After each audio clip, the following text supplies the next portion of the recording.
And this one, oh, a rocket from Rodri. 2-0. The 2024 Ballon d'Or French football winner is Rodri. Niwe mukinnyi mwiza, oya ntabwo ariwe mukinnyi mwiza. Nibyo ntabwo ari byo. Yarabikwiye, oya ntabwo yarabikwiye. Izo ni impaka ziri ahantu hahuriye abantu babiri bakunda umupira w'amaguru. Ntabwo baba batari kuganira kuri Ballon d'Or 2024. Kuba ari byo cyangwa se atari byo ntacyo biri busobanure. Ariko France Football itanga Ballon d'Or kuva mu 1956 tariki 28 z'ukwezi kwa 10 2024 yemeje ko Rodri Hernandez Cascante ariwe mukinnyi wa mbere ku isi. Kucyubahira gombwa niwe mu sportif wacu w'icyumweru muri Keti Sport kuri Keti Radio. Nje nitwa Jean Ruimana. And the ball over the top. Rodri looking for that. And it's slid home by Rodri. 2-1 to Manchester City. Deep into stoppage time. The 2024 Ballon d'Or French football winner is Rodri Hernandez Cascante yavutse tariki 22 z'ukwezi kwa gatandatu 1996. Amateka yakoze tariki 28 z'ukwezi kwa 10 2024 yegukana igihembo cya Ballon d'Or yayakoze afite imyaka 28 y'amavuko. Apima metero 1 na santimetero 90. N'umukinnyi ukina hagati mu kibuga ariko yugarira cyangwa se abazwi nk'abakaseri cyangwa nimero 6. Yatwaye Ballon d'Or 2024 akinira ikipe ya Man City mu gihugu cy'Ubwongereza. Ni ikipe icyo gihe yari amazemo imyaka 5 nyuma yo kuyigeramo 2019 mu mpeshyi. Ntabwo ari benshi bakina ku mwanya kinaho uzabona bahawe ihembo bitandukanye by'umwihariko igihembo cya Ballon d'Or. Mbere yuko atwara iki gihembo umufaransa Thierry Ali yavuze ko abantu birengagiza akamaro k'abakinnyi bo hagati. Avuga ko amahitamo ye ari Rodri. Amahitamo yanjye Rodri. Abantu bibagirwa abakinnyi bo hagati n'ibyo bakora. Umutima wabo kandi yabaye umutima wa Manchester City. Rodri azatwara Ballon d'Or. Ariko mbere yuko agera mu gihugu cy'Ubwongereza, Rodri Hernandez Cascante ni umunya-Espagne wavukiye Madrid. Ubwo yari afite imyaka 11 y'amavuko mu mwaka w'2007. Rodri nibwo yinjiye mu makipe y'abakiri bato mu ikipe ya Atletico Madrid. Yagiye muri aya makipe y'abakiri bato muri Atletico Madrid avuye mu ikipe ya Rayo Majadahonda. Aha hose ni mu gihugu cya Espagne. Mu mwaka w'2013 amaze imyaka 6 muri Atletico Madrid. Rodri Hernandez yavanywe muri Atletico Madrid cyangwa se yarirukanwe kubera kubura imbaraga z'umubiri. Ntabwo bari bazi kizavamo icyo gihe. Nyuma yo kuva mu ikipe ya Atletico Madrid afite imyaka 17 y'amavuko, Rodri yahise asinya ikipe ya Villarreal. Yari avuye iwabo mu rugo agiye kwibana. Ku myaka 17 mu ikipe ya Villarreal ntabwo byatangiye neza ndetse agera naho atekereza ko birangiye atazakina umupira w'amaguru.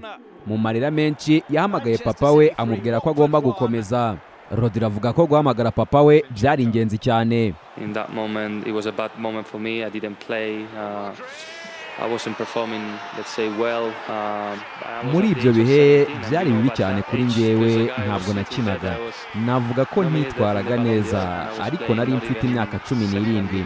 Gusa murabizi ko kuri iyo myaka hari umuhungu wari wicaye hariya wari muhatanira Ballon d'Or. Kandi nta nubwo nanakinaga mu cyiciro cya kabiri cyangwa icya gatatu. Natekerezaga ko igihe cyanjye cyari kigiye kurangira. Guhamagara papa byari ingenzi. I really thought that my team was going into an end, and that call to my father was important. Tariki ya 7 z'ukwezi kwa 2 2015 nubwo yari akiri muri junior y'ikipe ya Villarreal, Rodri Hernandez Cascante yakinnye umukino wa mbere mu ikipe ya kabiri ya Villarreal. Yinjiye mu kibuga asimbuye basuye ikipe ya Espanyol bakinanaga mu cyiciro cya kabiri. Icyo gihe bayitsinze ibitego 3-1. Rodri yari abonye intangiriro zo kubaka amateka. Nyuma y'iminsi 15 akinnye umukino wa mbere mu ikipe ya kabiri ya Villarreal bakina icyiciro cya kabiri. Nyuma y'iyo minsi n'ubundi mu cyiciro cya kabiri, Rodri yabanje mu kibuga ku nshuro ya mbere batsinda Real Zaragoza ya kabiri ibitego 2-0. Bamuteguriraga kuzavamo umukinnyi mwiza. Bamuteguriraga kandi kuzakura agakinira ikipe nkuru. Birumvikana imyaka ntisubira hasi ahubwo irazamuka. Rodri Hernandez Cascante tariki 17 z'ukwezi kwa 12 2015 yakinnye umukino wa mbere mu ikipe nkuru ya Villarreal. Icyo gihe kandi yanabanje mu kibuga batsinda ikipe ya Huesca ibitego 2-0 hari mu gikombe cy'umwami mu gihugu cya Espagne.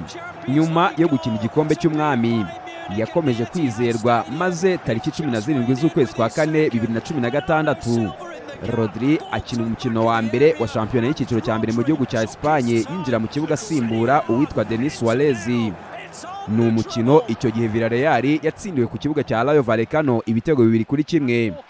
Icyiciro cya mbere yari agikinnye zari inzozi ze, kuko nyuma yo gutwara Ballon d'Or 2024 Rodri yavuze ko inzozi kwari ugukina icyiciro cya mbere no gukina ruhago nk'uwabigize umwuga, dore ko gutwara iki gihembo yabonaga Messi na Cristiano batwara buri mwaka atigeze abitekereza.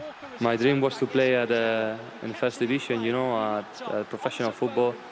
Inzozi zanjye kwari ugukina mu cyiciro cya mbere no gukina by'umwuga. Ntabwo nigeze ntekereza kuri ibi bintu. Narebaga ndi umwana Messi na Cristiano baterura ibihembo nk'ibi buri mwaka. Inzozi zanjye kwari ugukinana umunsi umwe nabo, ntabwo kwari uguhagarara hano nganira namwe ubu. My dream was to play one day with them, never to stand here talking to you right now. So uko yateraga intambwe ijya mbere ntabwo yigeraga asubira inyuma.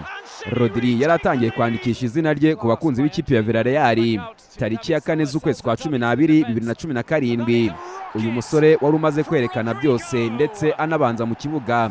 Villarreal yamwongereye amasezerano yari kuzageza 2022 ayikinira. Nyuma yo kongera amasezerano, itariki y'amateka yabaye tariki 18 z'ukwezi kwa 2 2018. Icyo gihe yatsinze igitego cya mbere muri shampiyona ya Espagne, hari mu mukino banganyijemo igitego 1-1 n'ikipe ya Espanyol bayisuye. Nyuma yo kwereka abanya Espagne ko bagomba kwandika izina ry'ahantu, nyuma yo gusoza umwaka w'imikino wa 2017-2018 tariki 24 z'ukwezi kwa 5 2018 Rodri Hernandez Cascante yagarutse mu rugo mvuga ni muri Atletico Madrid, aho yakuriye ahigira umupira imyaka 6 hagati ya 2007 na 2013. Hari nyuma yuko amakipe yombi yari amaze kumvikana ko agomba gutangwaho miliyoni 20 z'amayero ndetse n'izindi 5 z'inyongera. Rodri Hernandez Cascante asinyira Atletico Madrid imyaka 5 yagombaga kurangira mu mpeshyi ya 2023. Yari avuye muri Villarreal akinnye imikino 84 atsinze ibitego 2 ndetse anatanze imipira 6 yavuyemo ibitego kuri bagenzi be. Villarreal ya kabiri yari yarayikiniye imikino 42 yarayitsindiye ibitego 2 gusa. Atletico Madrid yari agiye gukinira yanyuzemo umunya-Argentine Sergio Aguero.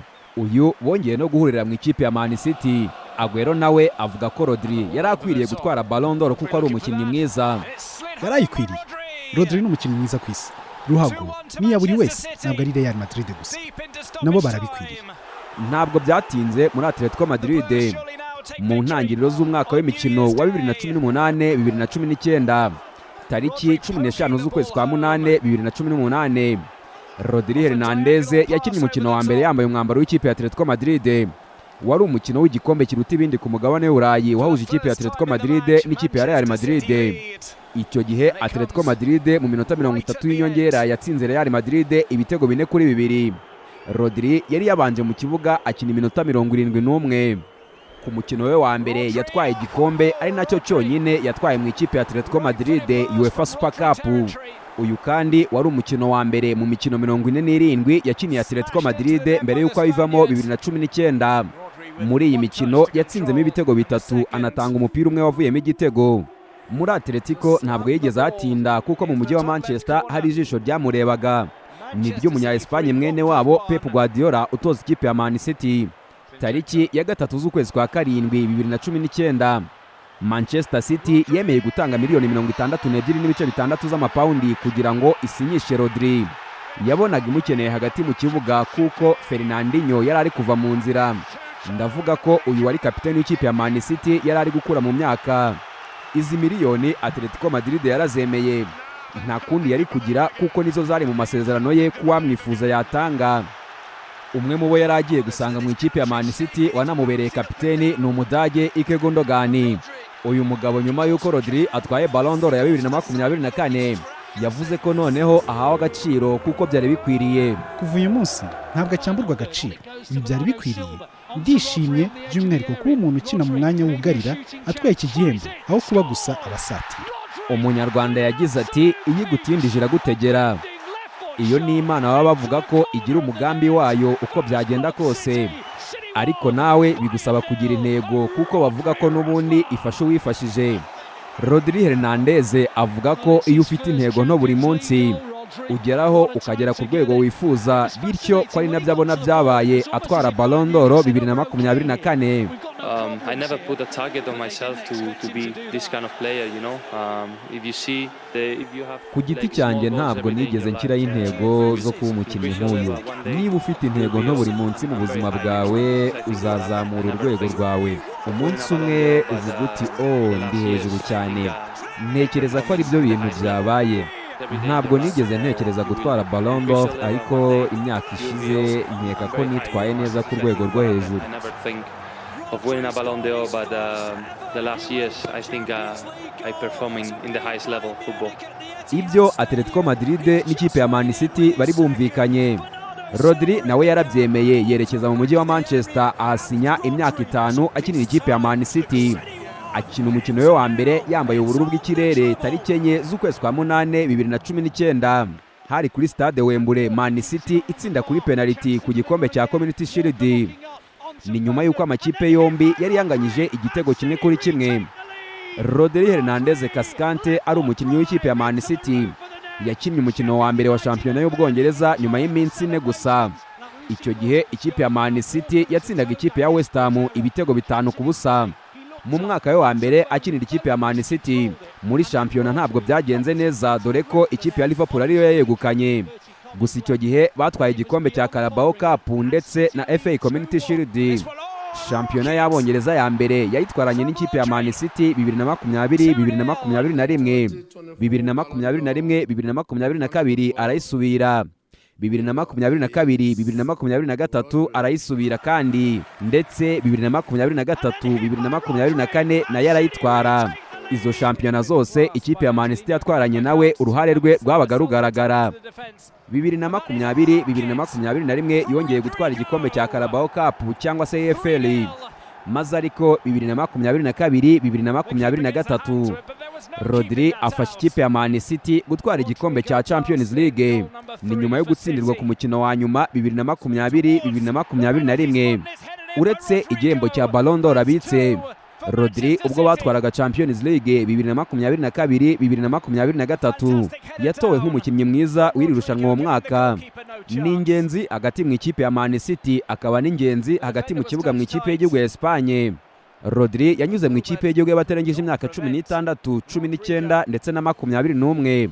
Muri aya makipe y'abakiri bato mu ikipe y'igihugu ya Espagne yatwayemo igikombe cy'Uburayi cy'abatarengeje imyaka 19, 2015, 2017 batsindiwe ku mukino wa nyuma w'igikombe cy'Uburayi cy'abatarengeje imyaka 21. Gusa tariki 16 z'ukwezi kwa 3 2018 Rodri ku nshuro ya mbere yahamagawe mu ikipe y'igihugu nkuru ya Espagne. Icyo gihe bari bagiye gukina imikino 2 ya gicuti n'ikipe y'igihugu y'Ubudage ndetse na Argentine. Nyuma y'iminsi 5 yahise akina umukino wa mbere yambaye umwambaro w'ikipe y'igihugu ya Espagne. Yinjiye mu kibuga asimbuye Thiago Alcantara ubwo banganyaga n'ikipe y'igihugu y'Ubudage igitego 1-1. Mu mwambaro w'ikipe y'igihugu ya Espagne yakinnye amarushanwa atandukanye akomeye.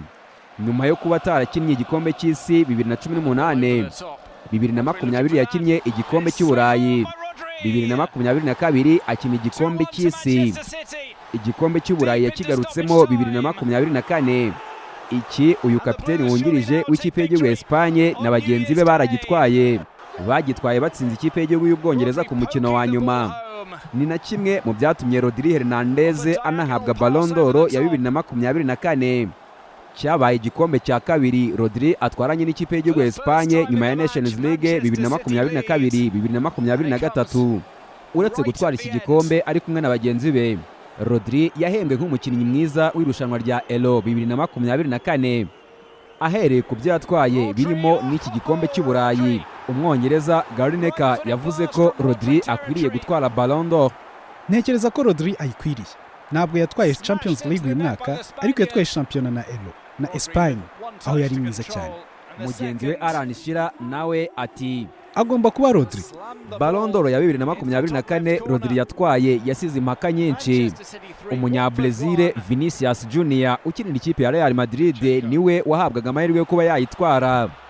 Gutwarwa n'uyu munya-Espanye byabaye ikintu gitunguranye ndetse kinakurura impaka nyinshi. Ibi byatumye nta muntu uturuka mu ikipe ya Real Madrid ugaragara mu gihugu cy'Ubufaransa ahatangiwe iki gihembo. Rodri nyuma yo guhabwa iki gihembo abajijwe icyo yavuga ku kuba nta muntu wo muri Real Madrid wagaragaye ahantu, yavuze ko adashobora kwinjira mu by'abantu batekereza. Cannot be on others' mind, you know. They have their decisions. Ntabwo nshobora kuba mu mitekerereze y'abandi, bafite ibyemezo byabo, ntabwo bifuje kuba hano kubera impamvu. Nabyakiriye nita cyane ku ikipe yanjye, abo dukinana n'abantu bari hano. I accepted, I just focus on my club, on my teammates, the people who are here. Impaka zo mu bihembo zo zizahoraho.